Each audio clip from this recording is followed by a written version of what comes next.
Online कक्षा में आपका स्वागत है। बेटा आज हम करेंगे सर्वनाम।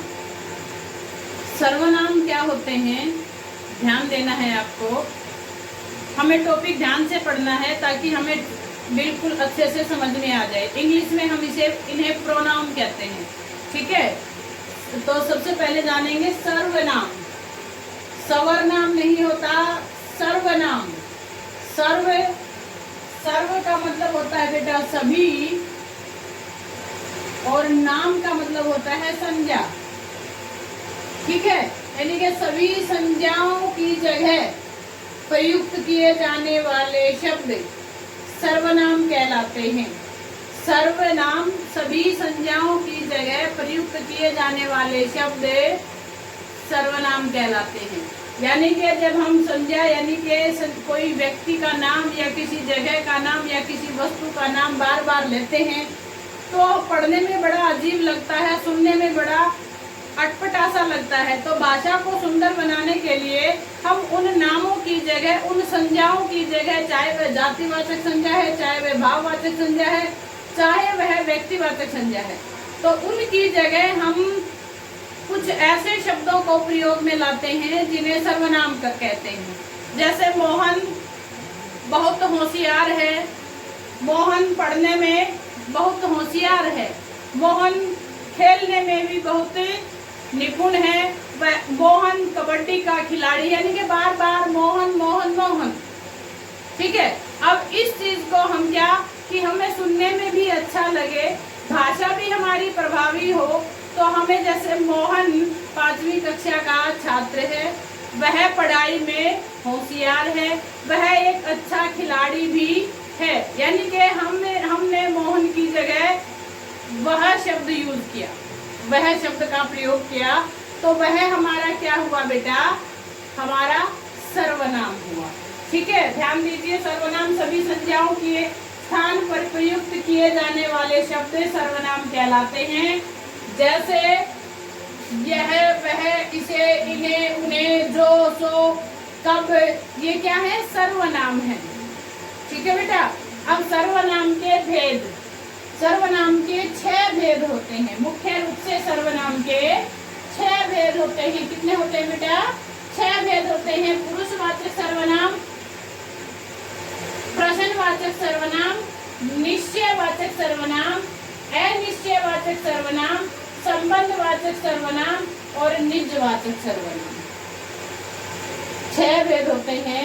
तो पहला भेद हमारा है पुरुषवाचक सर्वनाम, यानी कि जो किसकी जगह प्रयुक्त होता है, पुरुष, लगभग व्यक्तिवाचक संज्ञाओं की जगह, ठीक है।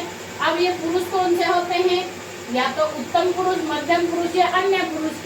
यानी कि पुरुषवाचक संज्ञा का हमें कैसे, पुरुषवाचक सर्वनाम का हमें कैसे बोध होगा, यानी कि या तो वक्ता अपने लिए जिन शब्दों का प्रयोग करेगा, या वक्ता श्रोता के लिए किन्हीं शब्दों का प्रयोग करेगा, या वक्ता श्रोता को बताएगा किसी अन्य के बारे में जो ये इस वार्तालाप के अंदर जिनका जिक्र होगा, वक्ता अपने लिए, श्रोता के लिए, और जिसके बारे में बात की जा रही है उनके लिए जिन शब्दों का प्रयोग करता है वे पुरुषवाचक सर्वनाम कहलाते हैं, ठीक है बेटा।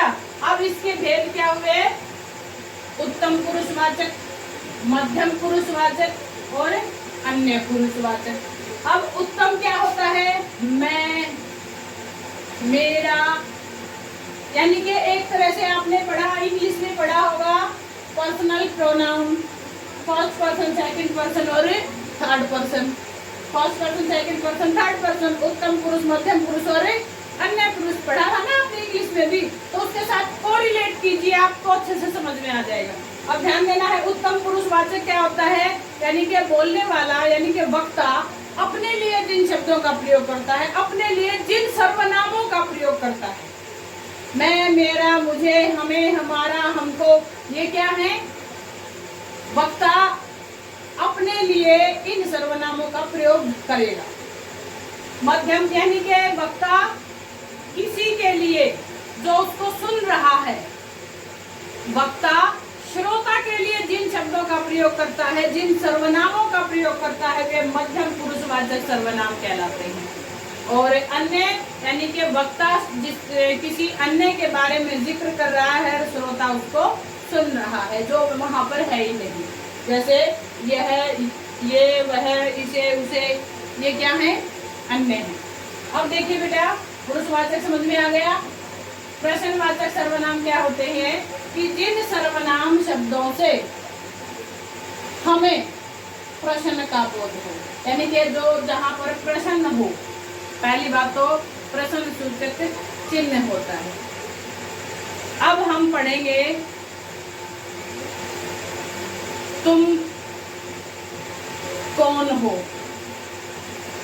अब यह उत्तर में मैं मोहन हूँ, मैं राम हूँ। राम और मोहन क्या है? संज्ञा है। संज्ञा की जगह क्या हुआ? कौन, कब, किसे, कहाँ। ठीक है, ये क्या होंगे? आपके प्रश्नवाचक सर्वनाम होंगे। फिर है आपका निश्चयवाचक सर्वनाम। बेटा, निश्चयवाचक सर्वनाम में क्या होता है? हमें किसी भी शब्द से क्या, किसी भी शब्द से हमें निश्चितता का बोध होता है। यानी कि ऐसा सर्वनाम शब्द हमें मिलेगा, उससे हमें पता चलेगा कि यह चीज निश्चित है। जैसे यह मेरी पुस्तक है, यह मेरा घर है, यह मेरी बोल है, वह तुम्हारा घर है, यह, वह, तुम, ये सब क्या है? यानी कि एक और बात, एक पहचान और होती है। यानी कि यहाँ पर सर्वनाम से पहले सर्वनाम मिलेगा, सर्वनाम से पहले सर्वनाम मिलेगा तो निश्चयवाचक सर्वनाम होता है, मुख्य पहचान। फिर है अनिश्चयवाचक। अनिश्चयवाचक क्या होता है? जिसमें हमें निश्चितता का बोध नहीं होता, हमें निश्चय नहीं होता, हमें पता नहीं होता।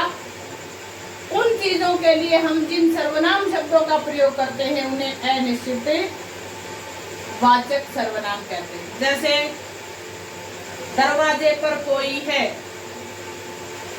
हमें ये तो पता है कोई है, हमें मतलब ये नहीं पता कि वो है कौन।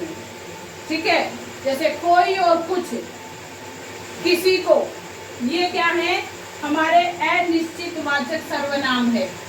दाल में कुछ काला है, दूध में कुछ गिरा है, मैदान में कोई खड़ा है, ये सब क्या है? अनिश्चित वाचक सर्वनाम। फिर है संबंधवाचक सर्वनाम। संबंधवाचक क्या होता है बेटा? ये सर्वनाम आपस में संबंध बताते हैं, पहली बात तो। दूसरी बात क्या होती है कि इनमें ऐसा संबंध होता है, जैसी करनी वैसी भरनी, जो करेगा सो भरेगा, जिसकी लाठी उसकी भैंस। यानी कि ज से स्टार्ट होने वाले शब्द मिलेंगे मुख्य रूप से। ठीक है, फिर है आपका निजवाचक सर्वनाम। निजवाचक क्या होता है बेटा? निज मतलब अपना, निज मतलब अपना, अपनत्व का बोध हो, यानी कि मैं अपना काम स्वयं कर लूंगा। ठीक है, तुम तुम्हारा काम करो, यानी कि तुम अपनी संभालो, अपनत्व में अब रहो, मैं अपने अपनत्व में हूँ। ठीक है, यानी कि निजता का बोध होता है जहाँ पर, उसे निजवाचक सर्वनाम कहते हैं। यानी कि जहाँ पर निजता का बोध हो। पहली बात, स्पष्ट बात है, निजता यानी कि अपनत्व का, मैं मेरा काम स्वयं कर लूंगा, तुम अपना काम स्वयं करो। बेटा, उम्मीद करती हूँ आपको यह छोटा सा सर्वनाम का टॉपिक अच्छे से समझ में आया होगा। घर पर रहिए, सुरक्षित रहिए, अपना ध्यान रखिए।